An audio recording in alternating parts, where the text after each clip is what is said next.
கடினமான சூழ்நிலைகள்ல கோபத்தை ஓரங்கட்டிட்டு எப்படி மன்னிக்கிறது அப்படிங்கறத பத்தினா ஒரு சுருக்கமான அலசல் இது.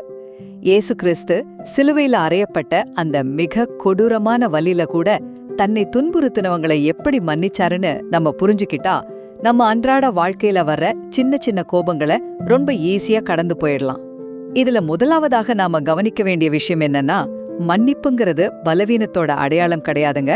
அது ஒரு மிகப்பெரிய வலிமை. கோபப்படுறது ரொம்ப ஈஸி, ஆனா மன்னிக்கிறதுங்கிறது ஜிம்முக்கு போய் கஷ்டப்பட்டு உடம்ப ஏத்துற மாதிரி நம்ம மனசுக்கான ஒரு கடுமையான உடற்பயிற்சின்னு சொல்லலாம். இரண்டாவதாக, மத்தவங்களோட அறியாமைய புரிஞ்சுக்கிறது. தன்னை சிலுவையில அறைஞ்சவங்க தாங்க என்ன செய்றோனே தெரியாம தான் இதை செய்றாங்கன்னு இயேசு ரொம்ப சரியா உணர்ந்தாரு. நீங்களே கொஞ்சம் யோசிச்சு பாருங்களேன். நிஜமாவே நம்ம அன்றாட வாழ்க்கையில நம்மை காயப்படுத்துறவங்க அதோட முழு விளைவும் தெரிஞ்சுதான் அப்படி நடந்துக்கிறாங்களா? இறுதியாக, கோபத்தை விடுறதால நம்ம இதயத்துக்கு கிடைக்கிற உண்மையான சுதந்திரம்.